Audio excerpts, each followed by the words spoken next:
ಪ್ರಿಯಾಂಕಾ ಉಪೇಂದ್ರ ಅವರು. She's done a fantastic job and film ಕೂಡ very sensitive topic. ನಮ್ಮ ಹೇಮಂತ್ ರಾವ್ ಅವರು ಅನಂತ್ ನಾಗ್ ಸರ್ ಜೊತೆ ಅವಾಗ ಮಾಡಿದ್ರು ಒಂದು ಸಿನಿಮಾ ಸೇಮ್ ಆಲ್ಝೈಮರ್ಸ್ ಬಗ್ಗೆನೇ. So September 21st celebrated as world Alzheimer's day and ಅದೇ ಟಾಪಿಕ್ನ ಇಟ್ಕೊಂಡು ಅವರು ಸಿನಿಮಾ ಮಾಡಿದ್ದಾರೆ. ನಾನು ಅಟೆಂಡ್ ಮಾಡಿರೋಂಥ ಎಲ್ಲ ಕಾರ್ಯಕ್ರಮಗಳಲ್ಲೂ ನಾವು ಮೇನಾಗಿ ನೋಡೋದು ಅದೇನೆ, ಆಲ್ಝೈಮರ್ಸ್ ಇಂದ ಸಫರ್ ಆಗ್ತಿರೋರ್ಗೆ ಏನು ನೆನಪಿರಲ್ಲ, they don't realise. But care givers ಇರ್ತಾರಲ್ಲ, ಅವ್ರ ಸುತ್ತಮುತ್ತ ಅವ್ರ ಲವ್ಡ್ ಒನ್ಸ್, ಅವ್ರಿಗೆ ಎಷ್ಟು ಕಷ್ಟ ಈ ಜರ್ನಿ ಅನ್ನೋದು. ಸೊ ಅದನ್ನು ತುಂಬ ಬ್ಯೂಟಿಫುಲ್ ಆಗಿ ಡಿಪಿಕ್ಟ್ ಮಾಡಿದ್ದಾರೆ ಸಿನಿಮಾನಲ್ಲಿ.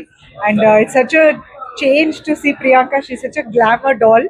ಅವ್ರು ಏನೇ ಕಾಸ್ಟ್ಯೂಮ್ಸ್ ಹಾಕೊಂಡ್ರು, ಏನು ಹಾಕೊಂಡ್ರು, she look so nice and so smart. And ಇದರಲ್ಲಿ ಫುಲ್ ಡಿಗ್ಲಾಮರೈಸ್ ಆಗಿ ಮೇಕಪ್ ಇಲ್ಲದೆ ತುಂಬ ರಿಯಲಿಸ್ಟಿಕ್ ಆಗಿ ತುಂಬ ಚೆನ್ನಾಗಿ ಮಾಡಿದ್ದಾರೆ.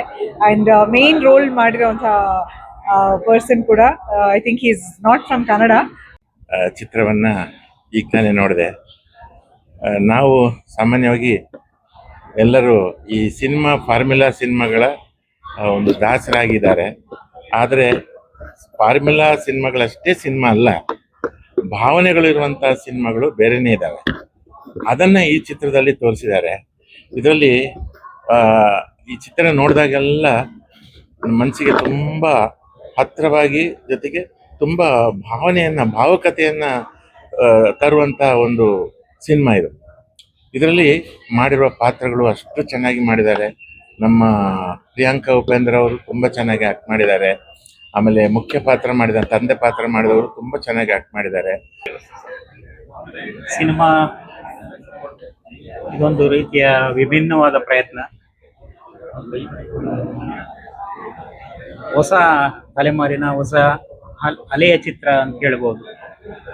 ಇದರಲ್ಲಿ ವಿಶೇಷವಾಗಿ ಹ್ಯೂಮನ್ ಬೀಯಿಂಗ್ಸ್, ಮನುಷ್ಯ ಸಂಬಂಧಗಳ ಬಗ್ಗೆ ಬಹಳ ಮನೋಜ್ಞವಾಗಿ ಕಟ್ಟಿಕೊಟ್ಟಿದ್ದಾರೆ.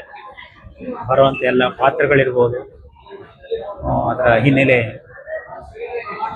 ಹಿನ್ನೆಲೆಯಲ್ಲಿ ಕೆಲಸ ಮಾಡಿದ ಎಲ್ಲರೂ ಕೂಡ, ನಿರ್ದೇಶಕರು ಮತ್ತು ಛಾಯಾಗ್ರಾಹಕರು, ಉಳಿದ ಎಲ್ಲರೂ ಕೂಡ, ಎಲ್ಲ ಕಲಾವಿದರು ಕೂಡ ಭಾಳ ಅಚ್ಚುಕಟ್ಟಾಗಿ ಈ ಸಿನಿಮಾದಲ್ಲಿ ಕೆಲಸ ಮಾಡಿದ್ದಾರೆ. ನನಗಂತೂ ಟೋಟಲಿ ಆ ಚಿತ್ರದ ಎಮೋಷನ್ ತುಂಬ ಇಷ್ಟ ಆಯಿತು. ಯಾಕೆಂದರೆ ಈ ಥರದ ಸಿನಿಮಾಗಳು ಈಗ ಬರಬೇಕು, ತುಂಬ ಪ್ರಸ್ತುತವಾಗಿದೆ ಅಂತ ಅನ್ನಿಸ್ತು. ಸಿನಿಮಾ ತುಂಬ ಚೆನ್ನಾಗಿದೆ, ನನಗಂತೂ ತುಂಬ ಇಷ್ಟ ಆಯಿತು ಸಿನಿಮಾ. ನಾನಾಗಲೇ ಈ ಸಿನಿಮಾ ನೋಡಿದ್ದೆ ಮತ್ತು ಈಗ ಮತ್ತೆ ನೋಡಿದೆ. ಸೆಪ್ಟೆಂಬರ್ 21 ಇದರಲ್ಲಿ ಮುಖ್ಯ ಪಾತ್ರ ವಹಿಸಿದ ನನ್ನ ಸ್ನೇಹಿತೆ ಗೆಳತಿ ಪ್ರಿಯಾಂಕಾ ಉಪೇಂದ್ರ ಅವರು ಅದ್ಭುತವಾಗಿ ಮಾಡಿದ್ದಾರೆ ಸಿನಿಮಾನ. ಅವರ ಒಂದು ಜಾನರ್ನ ಬಿಟ್ಟು ಹೊರಗೆ ಬಂದು ಈ ಪಾತ್ರ ಯಾವ ಥರ ಒಂದು ಪರಕಾಯ ಪ್ರವೇಶ ಮಾಡಿದ್ದಾರೆ ಅಂದರೆ ಆ ಕ್ಯಾರೆಕ್ಟರ್ಗೆ ನೀವು ಸಿನಿಮಾ ನೋಡಬೇಕು, ಅವಾಗ ನಿಮಗೆ ಗೊತ್ತಾಗುತ್ತೆ. ಆಮೇಲೆ ಎಲ್ಲದಕ್ಕಿಂತ ಮುಖ್ಯವಾಗಿ ನನ್ನ ಸ್ನೇಹಿತ ಚರಣ್ ಅವರು ನಿರ್ಮಾಪಕರು, ಅವರ ಮಗಳು ಕ್ಯಾರನ್ ಸುವರ್ಣ ಅವರು ನಿರ್ದೇಶಕಿ.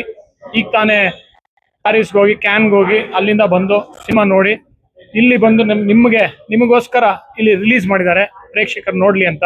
ನೀವು ನೋಡ್ಬೇಕು ಈ ಸಿನಿಮಾ. ಯಾಕೆ ಸಿನಿಮಾ ಮತ್ತು ಡೀಪ್ ಆಗಿದೆ ಮತ್ತು ಪೇಷನ್ಸ್ ಬಗ್ಗೆ ಅಲ್ಲ, ಪೇಷನ್ಸ್ ಸುತ್ತಮುತ್ತ ಇರ್ತಾರಲ್ಲ ಕೇರ್ ಟೇಕರ್ಸ್, ಅದರಲ್ಲಿ ನನ್ನ ಫ್ರೆಂಡ್ ಪ್ರಿಯಾಂಕಾ ಉಪೇಂದ್ರ ಅವರ ಪಾತ್ರ ನೋಡ್ಬಿಟ್ಟು ನೀವು ಮೆಚ್ತೀರಾ. ಯಾಕೆ ಅಂತಂದ್ರೆ ಹಲವಾರು ಜನ ಪ್ರತಿಯೊಂದು ಗಂಟೆಗೂ 20,000 ಜನ ಆಲ್ಝೈಮರ್ಸ್ ಪೇಷಂಟ್ಸ್ಗಳು ಸಫರ್ ಆಗ್ತಾ ಇದ್ದಾರೆ. ಹೊಸ ಆಲ್ಝೈಮರ್ಸ್ ಪೇಷಂಟ್ಸ್ ಉಟ್ಕೊಳ್ತಾ ಇದ್ದಾರೆ.